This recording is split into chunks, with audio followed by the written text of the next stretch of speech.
Querido Jesus, lerei agora as páginas da tua vida, que elas me levem a te amar cada vez mais e que tuas palavras firam meu coração e me levem a mudar de vida.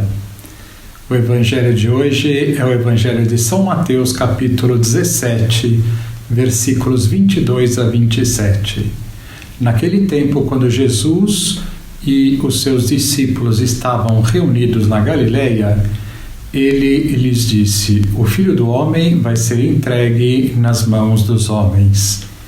Eles o matarão, mas no terceiro dia ele ressuscitará. E os discípulos ficaram muito tristes.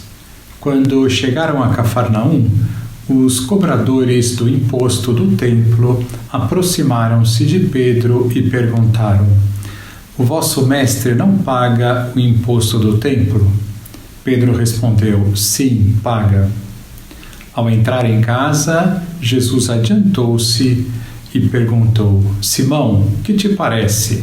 Os reis da terra cobram impostos ou taxas de quem? Dos filhos ou dos estranhos? Pedro respondeu: dos estranhos. Então Jesus disse: logo os filhos são livres. Mas, para não escandalizar essa gente, vai ao mar, lança o anzol e abre a boca do primeiro peixe que tu pescares. Ali tu encontrarás uma moeda. Pega então a moeda e vai entregá-la a eles por mim e por ti. Palavra da salvação, glória a vós, Senhor. Vamos olhar para Jesus no Evangelho de hoje e podemos considerar a profecia de Jesus acerca da sua morte e ressurreição, a tristeza dos apóstolos, o cobrador de impostos do templo, a maneira simpática de Jesus pagar o imposto. Vamos falar a respeito dos impostos. Diz o Evangelho que quando Jesus chegou a Cafarnaum, junto com seus discípulos, os fiscais do imposto do templo perguntaram a Pedro: o mestre de vocês não paga o imposto do templo? Pedro respondeu: paga sim.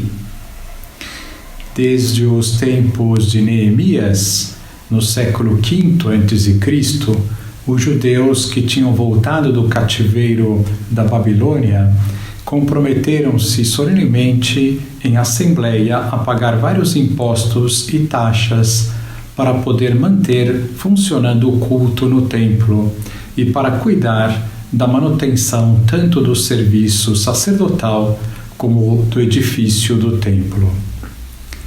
Pelo que transparece na resposta de Pedro, Jesus pagava este imposto como, aliás, todos os judeus o faziam.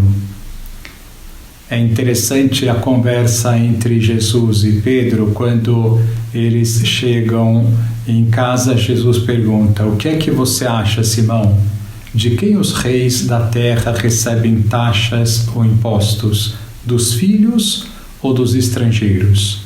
Pedro respondeu: dos estrangeiros. Então Jesus disse: isso quer dizer que os filhos não precisam pagar. Ou seja, Jesus não precisa pagar.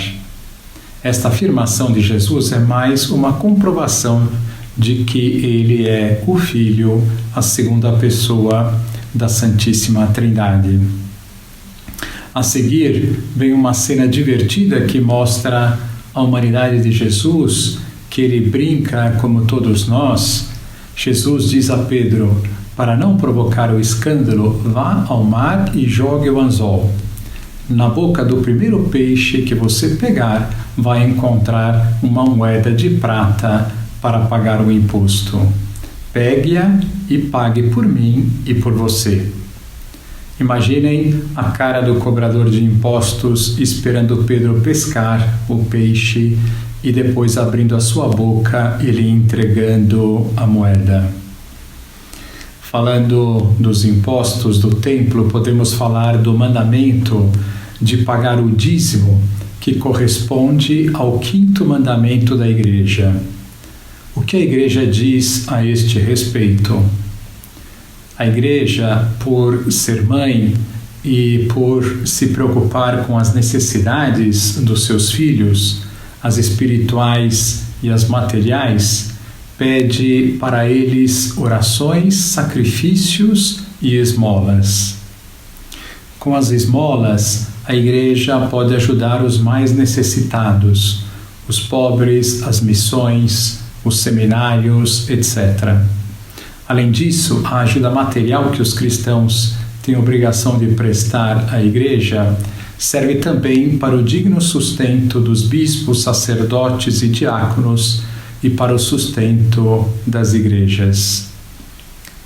Pelas razões expostas, é natural que a Igreja peça aos seus filhos alguns contributos e assim determina que, e isto está no Código de Direito Canônico, os fiéis têm obrigação de prover às necessidades da Igreja de forma que ela possa dispor do necessário para o culto divino, para as obras apostólicas e de caridade e para a honesta sustentação dos seus ministros. Em épocas passadas, este dever concretizava-se na entrega do dízimo, a 10ª parte, ou das primícias, as primeiras colheitas dos frutos da terra e dos animais. Atualmente é diferente o que está determinado. Em alguns países há normas concretas emanadas da autoridade eclesiástica competente que definem como cumprir o preceito. Noutros países, esta obrigação de ajudar a Igreja, quer com dinheiro, quer com algum serviço, por exemplo, quem não pode dar dinheiro pode oferecer-se para colaborar com alguma atividade na paróquia, fica à livre decisão dos fiéis. Mas, de um modo ou de outro, há sempre obrigação de cumprir o mandamento. Aqui no Brasil não está determinado nenhum valor concreto para o dízimo, fica a cargo de cada fiel. Que lição nós podemos tirar do Evangelho de hoje? Pensar se estamos cumprindo este 5º mandamento da Igreja à luz do exemplo de Cristo. Agora vos dou a bênção para este dia. A bênção de Deus Todo-Poderoso, Pai, Filho e Espírito Santo, esteja sempre convosco e permaneça para sempre. Amém.